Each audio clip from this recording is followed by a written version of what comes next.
បាទសួស្តីទាំងអស់គ្នាថ្ងៃនេះខ្ញុំសូមធ្វើការថតវីដេអូមួយទៀតដែលនៅក្នុងវីដេអូនេះខ្ញុំនឹងធ្វើការបង្ហាញដល់អ្នកនរគ្នាទាក់ទងជាមួយនឹងការប្រើប្រាស់ពាក្យពីរដែលយើងមានការភ័ន្តច្រឡំវាដែលយើងគិតថាវាគឺជា adverb ឬក៏យើងអាចនិយាយបានថាការប្រើប្រាស់របស់វានឹងគឺជា adverb ប៉ុន្តែយ៉ាងណាមិញគឺសូមអ្នកទាំងអស់គ្នាធ្វើការសិក្សាជាមួយនឹងខ្ញុំដើម្បីអ្នកនរគ្នាបានយល់នឹងដឹងអំពីរបៀបនៃការប្រើប្រាស់ពាក្យទាំងពីរបាទដែលពាក្យទាំងពីរនោះគឺ hardly and lightly បាទតើអ្នកទាំងអស់គ្នាបានដឹងឬក៏អ្នកទាំងអស់គ្នាបានយល់អំពីរបៀបនៃការប្រើប្រាស់របស់វាឬក៏យើងអាចយល់អំពី function របស់វាដែលយើងអាចនិយាយបានថាតួនាទីវាឬក៏មុខងារវាគឺជាអ្វីដែរឬទេបាទអញ្ចឹងដើម្បីកុំឲ្យចំណាយពេលវេលាយូរចាប់ដើមជាមួយនឹងខ្ញុំបាទស្រីកូដូចតទៅតាក់ទងជាមួយនឹងមេរៀនដែលខ្ញុំនឹងបង្ហាញអ្នកទាំងអស់គ្នា about how to use hardly or lightly alright in a sentence របៀបនៃការប្រើប្រាស់ពាក្យថា hardly and lightly នៅក្នុងប្រយោគយ៉ាងណាមិញយើងដឹងហើយថា hardly គឺយើងបកប្រែបានយ៉ាងដូចម្ដេចហើយជាមួយនឹង lightly យើងបកប្រែបានយ៉ាងដូចម្ដេចបាទជាមួយនឹង hard យើងបកប្រែថាពិបាកបាទឬក៏យើងអាចនិយាយបានដែរពិបាកដែលយ៉ាប់អីហ្នឹងណា hardly hard ប៉ុន្តែពេល late គឺយើងបកប្រែដែលយឺតឬក៏យឺតបាទទាក់ទងជាមួយនឹង late ជាទូទៅពាក្យថាបន្ថែមខាងចុងដោយ ly គឺយើងគិតថាវាគឺជា adverb ប៉ុន្តែពាក្យទាំងពីរនេះគឺវាជា form របស់ទម្រង់ adjective តែប៉ុណ្ណោះអូខេបាទឥឡូវចាប់ដើមរៀនជាមួយនឹងខ្ញុំយើងអាចធ្វើការមើលទៅលើ screen នេះបានគេដាក់ថា the word hardly and lightly are sometimes used as adverb incorrect បាទឃើញគេនិយាយនៅពេលដែលយើងនិយាយពាក្យថា hardly and lightly ហ្នឹងគឺយើងដាក់វាជា adverb គឺវាមិនត្រឹមត្រូវនោះទេបាទគេដាក់ថា student of English often following or we can say follow the general rule of adding an ly suffix to an adjective to form the adverb បាទជាទូទៅដូចជាអ្នករៀនឬក៏យើងរៀនភាសាអង់គ្លេសយើងដឹងហើយថាក្នុងទម្រង់ឬក៏យើងអាចនិយាយបានគេហៅថាច្បាប់ក្បួនរបស់ភាសាអង់គ្លេស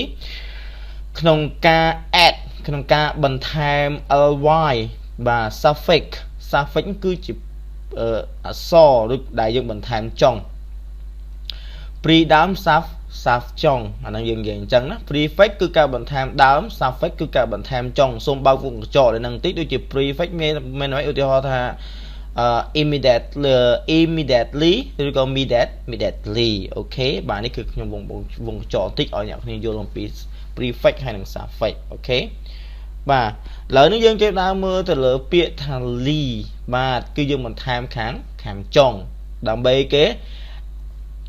to the adjective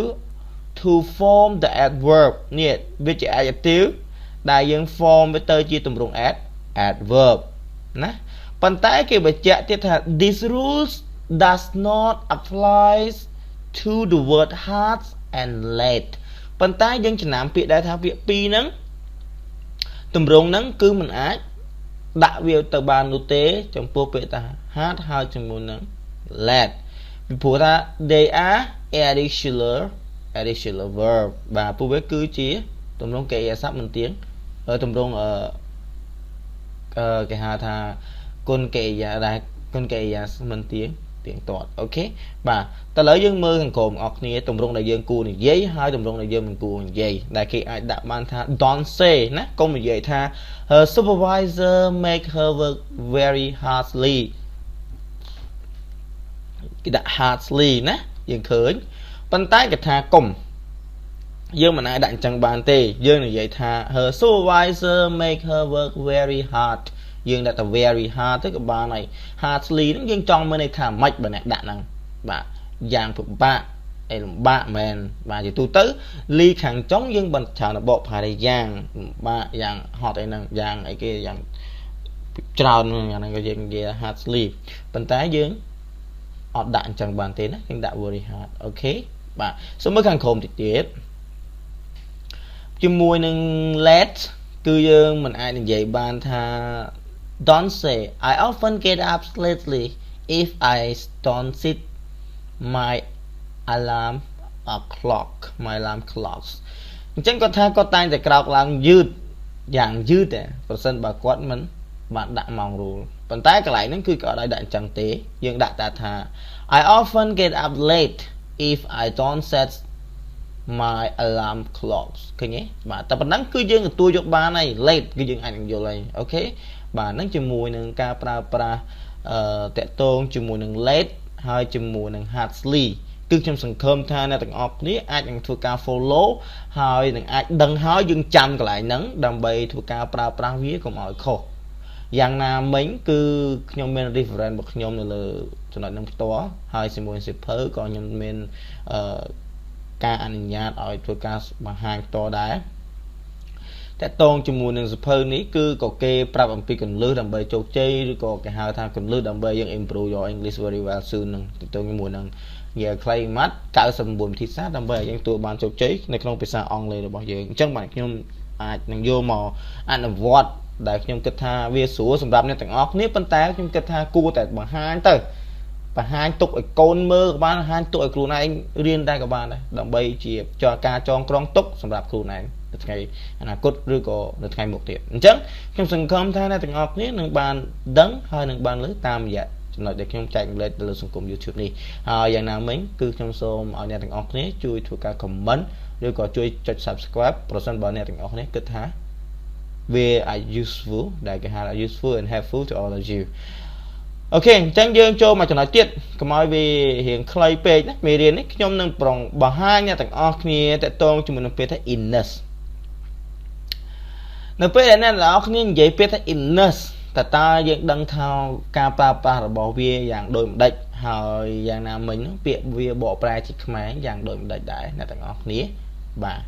អញ្ចឹង enough បាទយើងបកប្រែថាគ្រប់គ្រាន់បាទគ្រប់គ្រាន់នេះណាដែលគ្រប់គ្រាន់adjective បាទអញ្ចឹងកន្លែងនេះគេបង្ហាញយើងអំពីរបៀបនៃការប្រើប្រាស់ enough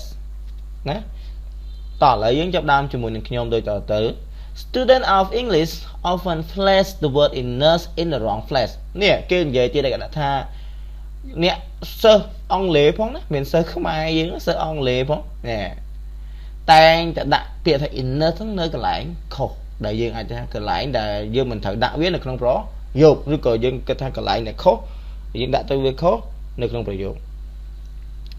អញ្ចឹងដើម្បីឲ្យយើងដាក់វាត្រូវនៅកន្លែងប្រយោគវិញឬក៏នៅក្នុងប្រយោគដាក់វាឲ្យត្រូវតើលក្ខណៈកន្លែងណាចាប់ដើមជាមួយនឹងខ្ញុំមើល inner should be the flesh before noun ចាំណា the inner should be placed before noun pronoun or gerund នេះ pronoun or gerund អ្នកទាំងអស់នេះស្គាល់ gerund ទេ gerund គេច្រើននិយាយថា verb ing ប៉ុន្តែបើយើងនិយាយខ្លី gerund គឺជាការបន្ថែមនឹង ing ដូចជាមួយនឹងទម្រង់ present continuous ដែរប៉ុន្តែជាមួយនឹង gerund បកប្រែខុសជាមួយនឹង present continuous ដោយសារ gerund នៅពេលដែលការបន្ថែមរបស់វាពាក្យដែលបន្ថែមជា gerund គឺបកប្រែដូចជា noun វិញដូចជាការវិញអូខេ working អញ្ចឹងទៅជាការធ្វើការអញ្ចឹងទៅអូខេ yes សូមធ្វើការរៀនណាដើម្បីឲ្យបានយល់don't say ណា don't say he doesn't have money enough for a new car យល់ទេឃើញទេ before after នេះ after noun money គឺ noun អញ្ចឹងយើងនិយាយថាម៉េចយើងនិយាយថា he doesn't have enough money for a new car យើងនិយាយឃើញ enough money for a new car អញ្ចឹងនៅ place វាហ្នឹងគឺនៅខាងពីមុខ noun អូខេឬក៏ pronoun ឬក៏ជា gerund អូខេ yes យើងអាចមើលទៅទៀតតោះ enough should be the place after adjective and adverb យើងស្គាល់ adjective and adverb ណា after adjective and it adverb តោះយើងមើលកន្លែងទាំងអស់គ្នាមើលកន្លែងអស់គ្នា after មិនចាប់ដើមមើល don't say ទៀតហើយកុំនិយាយថា he is not enough tall to play basketball អត់អាចនិយាយអញ្ចឹងបានទេចាំណានេះអានេះជា adjective ហើយអញ្ចឹងអត់អាចដាក់នៅខាងមុខវាបានទេគឺយើងដាក់វានៅខាងក្រោយ adjective អូខេយើងនិយាយថា he is not tall enough to play basketball tall enough ឃើញទេបាទអាហ្នឹងគឺជាមួយនឹងការប្រើប្រាស់ enough អូខេ yes សូមតាមដានជាមួយនឹងចំណុចទៀតគេថា there are however 3 common except to the rule ណែ3ចំណុចដែលគេ accept ជាមួយនឹងការប្រើប្រាស់ enough ហ្នឹងសូមមើល3ចំណុចនេះខ្លះសូមមើលថាអីខ្លះដែរគេដាក់ថា there isn't time enough to do something នេះ rule គេអាច accept បានទី1មិនមែនពេលគ្រប់គ្រាន់ក្នុងការធ្វើអ្វីមួយទី2 doesn't reason enough to do or justify something and someone isn't enough fool to do something ឃើញទេអាហ្នឹងហើយគឺជាប្រយោគដែលយើងអាចអនុញ្ញាតជាមួយនឹងការប្រើប្រាស់ enough បាននៅពីមុខ noun ឬក៏នៅពីមុខ adjective ឬក៏យើងថាក្រោយណា sorry ក្រោយអូខេបាទអញ្ចឹងសូមធ្វើការមើលណាហើយធ្វើការ note កន្លែងហ្នឹងឲ្យខ្លួនឯងហើយខ្ញុំក៏មិនលឿនដែរអញ្ចឹងយើងអាចមានពេលសម្រាប់ scope វាមើលហើយយ៉ាងណាមិញដូចខ្ញុំនិយាយអញ្ចឹងស្ដាប់ខ្លះទៅវាជាប្រយោជន៍ដល់យើងជាអ្នករៀនអង់គ្លេសដែរប្រសិនបើយើងមិនបើកចិត្តបើកកាយមិនរៀនមិនអីទេទោះបីមិនក៏ដោយក៏យើងមិនចេះដែរហើយកុំអាងអីបន្តិចដល់ពេលប្រឡងឲ្យធូកណាអាហ្នឹងគឺជារឿងមួយដែលយើងគិតថាវានៅមានភាពឆាប់ល្ងង់ប្រសិនបើយើងខំប្រឹងរៀនខ្លះហើយយើងគួបផ្សំជាមួយនឹងខ្លះខ្ញុំឲ្យមេដៃថាយើងគឺជាមនុស្សចេះថែរក្សាប៉ុន្តែអ្វីដែលខ្ញុំចង់និយាយខិតខំប្រឹងរៀនអស់ផលិតភាពដល់ខ្លួនឯងសិនអូខេ try your best to do something okay do not just let your best off do nothing គេហៅថាអាមិនដឹងមិនធ្វើអ្វីហើយអត់មានអីចង់បានអ្វីដែលជាចំណេះដឹងអត់ជឿអត់ចង់ធ្វើអីទាំងអស់អត់ខ្វល់អាហ្នឹងគឺខ្លួនឯងហើយ Alright guys so that's all for me អរគុណអ្នកទាំងអស់គ្នាអស់ហើយសម្រាប់ខ្ញុំដែលក្នុងមេរៀននេះខ្ញុំដាក់2មេរៀនតែម្ដងជាមួយនឹងមេរៀនដែលខ្ញុំបង្ហាញអំពី hardly ហើយជាមួយនឹងចំណុចដែលខ្ញុំបង្ហាញអ្នកទាំងអស់គ្នាតាក់ទងជាមួយនឹង enough អូខេបាទអញ្ចឹងអរគុណណាស់ទាំងអស់គ្នាដែលធ្វើការតាមដានវីដេអូរបស់ខ្ញុំហើយដែលតែងតែមើលហើយយ៉ាងណាមិញដែលបានចុច subscribe នឹងខ្ញុំក៏អរគុណច្រើនហើយខ្ញុំក៏ជូនពរឲ្យអ្នកទាំងអស់គ្នាជោគជ័យជាមួយនឹងការសិក្សាហើយអាចធ្វើអ្វីដើម្បីជាគោលបំណងរបស់អ្នកទាំងអស់គ្នាឲ្យទទួលបានជោគជ័យបាទពីខ្ញុំបាទស្រីគោសូមអរគុណហើយខ្ញុំសូមធ្វើការអធិស្ឋានចំពោះបញ្ហាឬក៏ចំពោះចំណុចមួយចំនួនណាដែលកើតឡើងដល់ចេតនា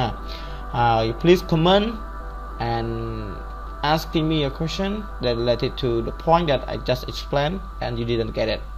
អញ្ចឹងអរគុណអ្នកទាំងអស់គ្នា thank you guys for watching in my video and see you in another video guys so thank you bye bye